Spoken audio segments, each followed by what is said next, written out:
All right, welcome back. It's time for Your Health, where we literally talk about your health. And this week, or today, it's all about of our feet. Feet diseases, how do we take care of feet, and so forth. And like I told you, Dr.Mercy Thangari is here with us in studio. But before we jump into this conversation, let me share with you quite a number of interesting facts. Like I told you, do you know sometimes toes can be surgically replaced, or rather, toes can surgically replace lost thumbs?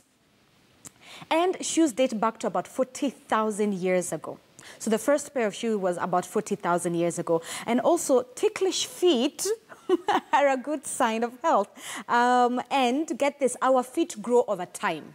So you don't stop growing at some point. It grows over time. Let me share with you one last one. We flirt with our feet. I know, those are quite some interesting facts over there. And our feet have about 250,000 sweat glands. Woo! Dr. Mercy, those are quite some interesting facts. First of all, the fact that a thumb can be replaced by a toe, and it will work perfectly well. It will. And I've seen those very motivating videos where you find someone doesn't have hands, but they use their feet for drawing, painting, at some point eating.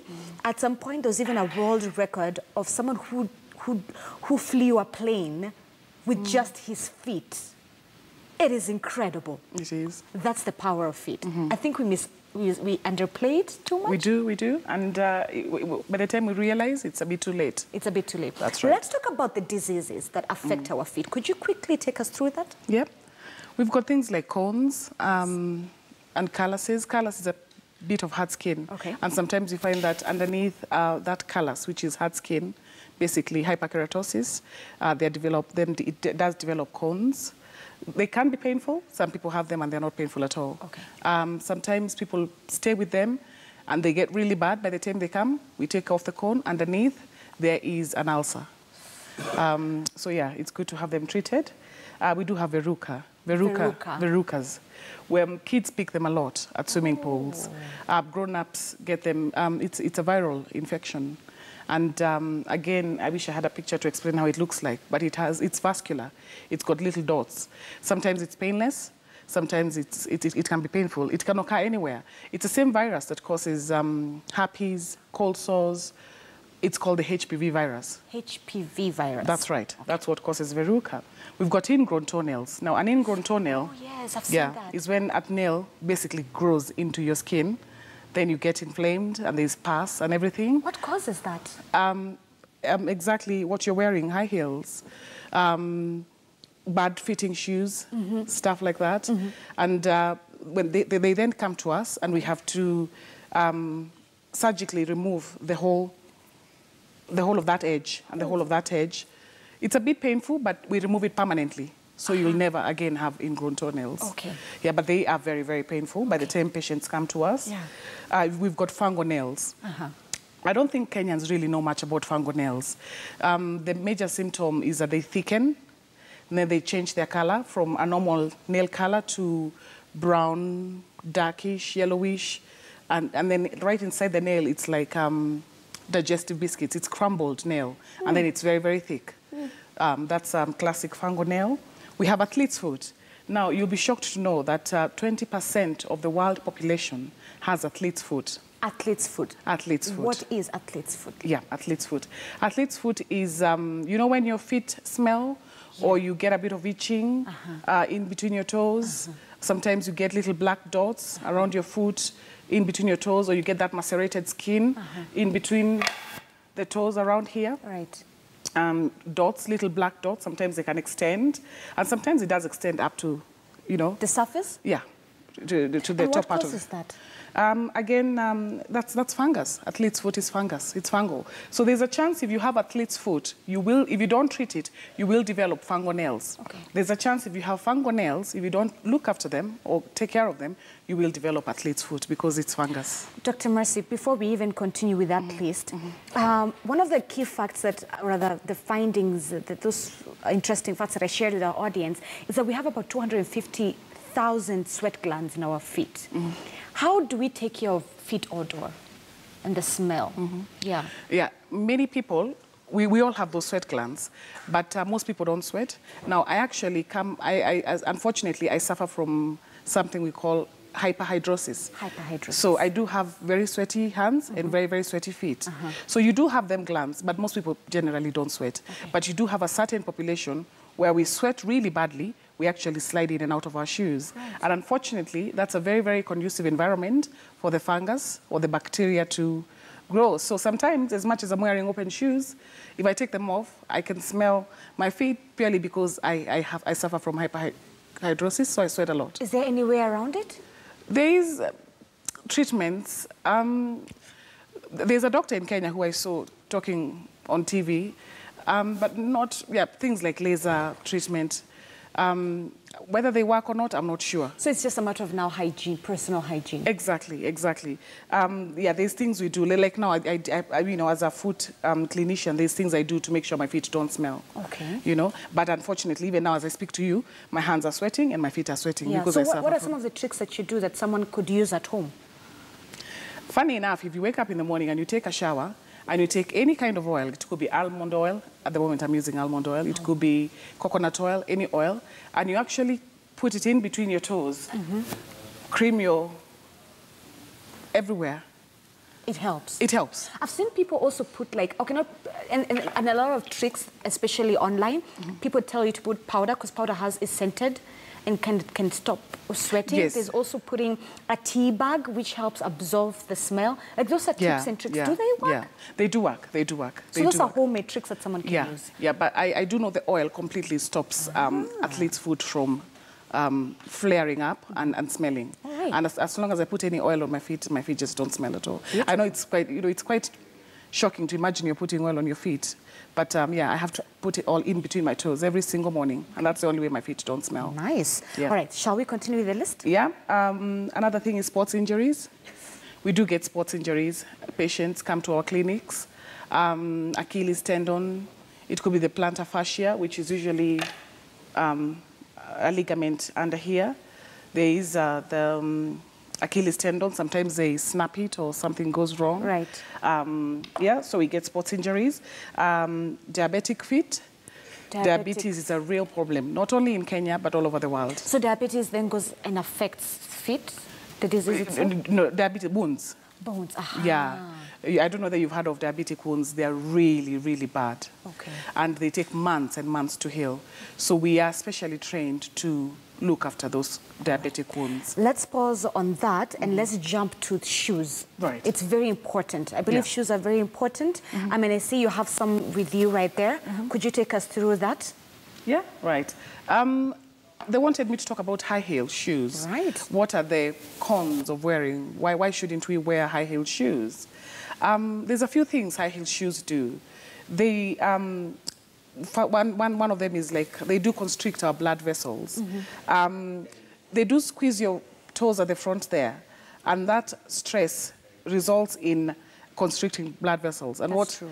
What can happen thereafter? Then you can develop things like spider veins, or even if you've got varicose veins, make them look a bit worse. Yeah, that's one of them. And then if you wear a high heel, I'll demonstrate with this thing.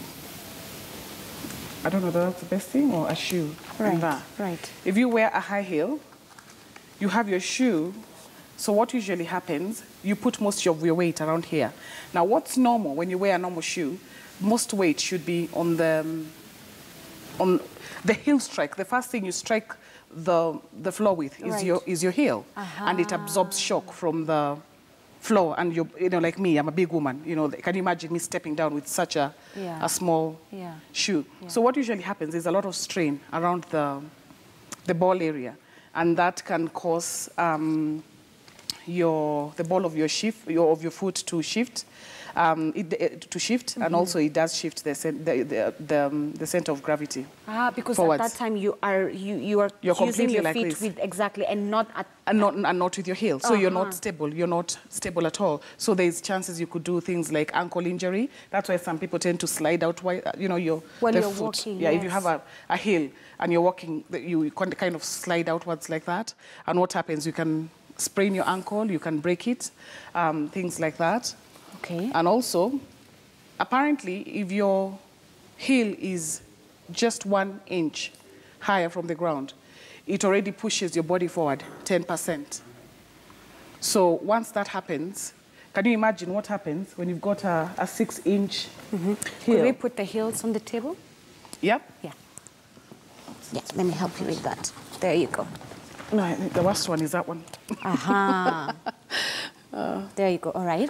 Yeah, so, we call them blocks, don't we? Yeah. They're a bit better compared to this kind of heels. Very true. Then they. Yeah, because certainly that helps. Yes. Because of... It's chunky. Yeah. Yes. Yeah, it does help a bit.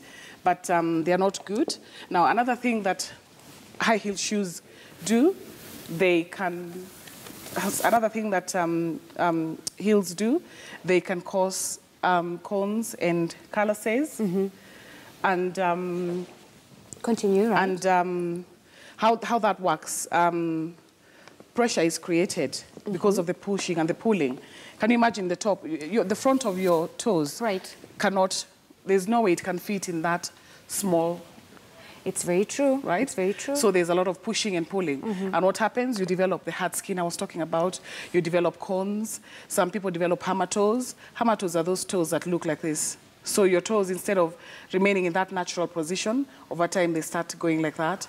Then they develop corns and hard skin around there. Yes. Now, if you've got a bunion is a bony growth that is usually on this side of the big toe. Yes. So the more you wear high heels and the more your toes are being pressed in that way, your bunion is projecting out. Yeah, just carries on getting bigger. It just gets worse and worse. If you didn't have a bunion, it might not affect anything. But if you even have a little one, by constantly wearing those high heels, you're just going to make that bunion worse. Okay. Now, another thing that we have is joint pain. Because you're not flexible when you wear this kind of shoes, you know how we walk. We have to be very careful you don't fall. You're trying to walk straight. Your body is not at the center of gravity. Yeah. At 6 inches, you've probably been pushed forward. That's why our chests go forward, bottoms go behind. You're just not right. And what that does, it can give you lower back pain because don't forget the balls of your feet, the balls of your feet shift, no, I've said that, the center of gravity forward. Structurally, the plantar fascia, which is something that is usually right here in the foot, it is connected to the calf muscle, which is here, which then connects to the hamstring. The hamstring is this part of your foot. The mazukwembe is what we call. The hamstring, which then connects to your pelvis bone, which then connects to your lower back. So they're all connected? They're all connected. From there? Yeah, all the way from there, from the foot. Yeah. So that explains why you get lower back pain. Right. When you wear high heels for long. Some women, especially as you grow older, those ladies who keep on wearing high heels, they tend to suffer from what do we call this? Osteoarthritis for the knees, because the knees because your feet cannot handle much weight as they should. Okay. Then they end up having to, the knees have to come to take on that weight. Right. And you then suffer from osteoarthritis. What would be your final advice or remark to Kenyans? To Kenyans? Yes. I would be very, very careful. I wouldn't explain. I won't say whose shoes those are, but I rarely wear them. I know they look very motherly, and it's shoes that people might not necessarily like. But I would wear them only when it's very necessary. And I would go for a short heel. I didn't bring a shoe with a short heel. Actually, I would go for a really short heel. Please place them here, no problem. Yeah, I would go for a really short heel. That's also reasonably safer because it goes up to there. Right. You know, something like that, support, you know, if you're going to work. Right. So I would tell people who wear high heels, wear them when it's very, very necessary, but when it's not necessary, don't wear them. And then once you take them off, try and do exercises on your plantar fascia, which is this muscle over here. Because another thing I'm just going to mention very quickly, the more you wear your high heels, and this part of your foot is always lifted up like this, it can shorten your Achilles tendon. So the day, if you wear high heels every single day, the minute you put your foot down, you develop some heel pain, some pain, you know, at the bottom of your foot. That is because your Achilles tendon is so used to being in that position that when you put it back down to normal, it feels as if it's being pulled. So make sure you alternate them. I wouldn't wear them throughout. Okay. Thank you so much, Dr. Mercy. That's all right. I've learned so much. Then hopefully we'll have this conversation and even go deeper with it. But like Kenyans, I'm sure they've also learned quite a number of things. Thank you so much for your time. All right.